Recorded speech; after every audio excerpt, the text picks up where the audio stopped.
Hello friends, let us start the newspaper reading. तो चलिए newspaper पढ़ना शुरू करते हैं। और ये जो न्यूज़ है ये एक लड़की के रेप और उसके मर्डर की घटना है। और उसकी माँ उसे जिस तरह से याद करती है उसको सुनकर आंखें नम हो जाती हैं। एक सभ्य समाज में इस तरह की घटनाएं बिल्कुल भी नहीं होनी चाहिए, लेकिन ये दुर्भाग्य है कि फिर भी ऐसी घटनाएं होती हैं। इस बारे में आपकी क्या राय है, आप भी कमेंट करके ज़रूर बताना। तो चलिए न्यूज को पढ़ते हैं। My kids tulsi will grow again. My मेरी, किड का मतलब होता है लड़का या लड़की या बच्चा, और अपोस्ट्रोफी एस लग गया है तो उसका अर्थ हो गया है काकी के, यानी कि पोजीशन से अर्थ चला जाता है। तुलसी, मेरी बेटी की तुलसी विल ग्रो, ग्रो मीन्स होता है उगना, अगेन मीन्स दोबारा, फिर से। मेरी बेटी की तुलसी फिर से उगेगी। वी विल गेट जस्टिस, हमें न्याय मिलेगा। हाथरस विक्टिम्स मॉम, हाथरस की विक्टिम, विक्टिम का मतलब क्या होता है, पीड़ित, और अपोस्ट्रोफी एस लग गया है तो काकी के, मॉम मीन्स मदर। हाथरस की जो वो पीड़ित लड़की थी उसकी माँ ऐसा कहती है कि मेरी बेटी की तुलसी फिर से उगेगी और हमें न्याय मिलेगा। न्यूज को आगे देख लीजिए। About 200 kilometre from Delhi, Delhi से लगभग 200 किलोमीटर दूर। अबाउट का मतलब होता है लगभग। The mother of the 19-year-old Dalit girl, the mother माँ ऑफ 19-year-old दलित गर्ल, 19 साल की दलित लड़की की माँ, who was allegedly raped and murdered, जो रेप कर दी गई थी, जिसका रेप कर दिया गया था, बलात्कार कर दिया गया था और जिसकी हत्या कर दी गई थी इन हाथरस डिस्ट्रिक्ट, हाथरस ज़िले में, ओवर 2 years ago, 2 साल पहले, लुक्स देखती है। कौन देखती है, उस लड़की की माँ।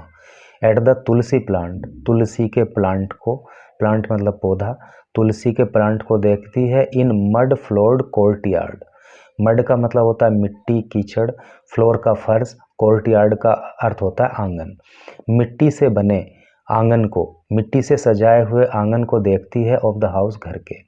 यानी कि जैसा कि आप इस फोटो में भी देख पा रहे हो, भाई जो अमीर लोग हैं वो तो अपने आंगन को बहुत मॉडर्न तरीके से सजा धजा के रखते हैं, लेकिन आज भी गांव में जो बेचारे गरीब लोग हैं वो अपने आंगन को मिट्टी से ही सजाते हैं, उससे ही लीपते पोतते हैं। जैसा कि आप फोटो में देख पा रहे होंगे कि ये जो विक्टिम है उसका, उसके घर का आंगन है, मिट्टी से बना हुआ है।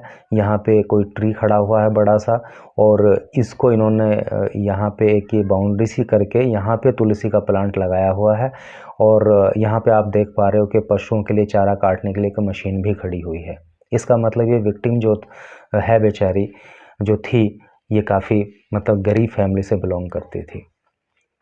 तो क्या अर्थ हुआ इसका कि दिल्ली से लगभग 200 किलोमीटर दूर वो लड़की, वो 19 साल की दलित लड़की जिसका रेप कर दिया गया था, जिसको बाद में हत्या कर दी गई थी, उसकी माँ अपने घर के आंगन में लगे हुए तुलसी के पौधे को देखती है।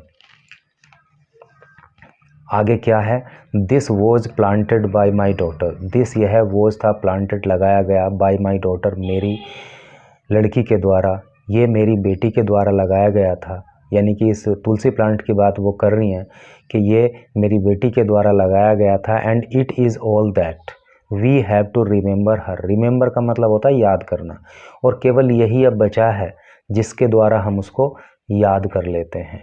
शी सेड, उसने कहा, यानी कि उसकी माँ ने कहा। The leaves on the plant have dried up, the leaves पत्तियाँ, ऑन द प्लांट उस प्लांट की, हैव ड्राइड अप सूख चुकी हैं। अब उस प्लांट की पत्तियां भी सूख चुकी हैं। एंड आर क्रिस्टी, क्रिस्टी का अर्थ होता है पपड़ीदार या मतलब कुछ मुरझाया हुआ सा, ऐसा करके। तो उस प्लांट की जो पत्तियां हैं वो सूख चुकी हैं, वो मुरझा गई हैं, वो बेरंग हो गई हैं। But the 55-year-old woman beliefs, लेकिन वो 55 साल की महिला अभी भी बिलीव करती है, उसे विश्वास है that it will once again spring to life, that की इट विल वंस अगेन, एक बार फिर स्प्रिंग टू लाइफ, इसमें जीवन आ जाएगा। स्प्रिंग का मतलब वैसे वसंत ऋतु होता है, तो किसी के जीवन में बसंत आ जाना मतलब फिर से जीवित हो जाना। तो वो 55 साल की महिला विश्वास करती है कि एक बार फिर इस पौधे को जीवन मिलेगा, ये फिर से जो है जीवित हो जाएगा and grow again and grow green leaves, और ग्रीन लीव्स हरी पत्तियाँ, और फिर से इसको हरी पत्तियाँ आएंगी। We have to hope, we have to hope, हमें उम्मीद रखनी पड़ेगी, हमें आशा रखनी पड़ेगी। होप का मतलब आशा, और हैव टू का मतलब जैसे आप बोलते हो ना कि मुझे स्कूल जाना पड़ेगा, तो आप कैसे बोलोगे? I have to go to school, यानी कि मुझे ये काम करना पड़ेगा। I have to do this work, यानी कि जब पड़ेगा ऐसे करके आ जाता है तो वहाँ पे हैव टू का प्रयोग करते हैं। तो वी हैव टू होप, हमें उम्मीद रखनी पड़ेगी। शी सैड, उसकी माँ ने कहा। How will we fight otherwise, otherwise का मतलब होता है अन्यथा, अन्यथा हम कैसे लड़ेंगे, मतलब हमें उम्मीद तो रखनी ही पड़ेगी, तभी हम ये लड़ाई लड़ पाएंगे। That is all we have, that is all, और यही वो सब कुछ है वी हैव जो हमारे पास है।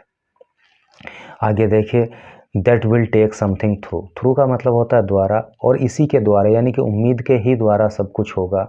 जस्ट 4 days एगो, अभी 4 दिन पहले ही, 3 of the 4 upper caste man, 4 में से 3 अगड़ी जाति के लोग, accused of the crime, crime का मतलब होता है अपराध, जो इस अपराध में अभियुक्त थे, एक्यूज्ड अभियुक्त, जो इस अपराध में अभियुक्त थे, were let off by the local court. Let off का मतलब होता है छोड़ देना, लोकल कोर्ट स्थानीय कोर्ट, एक स्थानीय कोर्ट के द्वारा उनको छोड़ा जा चुका है, यानी कि 4 में से 3 को। तो इस तरह की घटनाएं कुछ सोचने पे मजबूर करती हैं कि हमारा समाज किस दिशा में जा रहा है। Thanks for watching this video.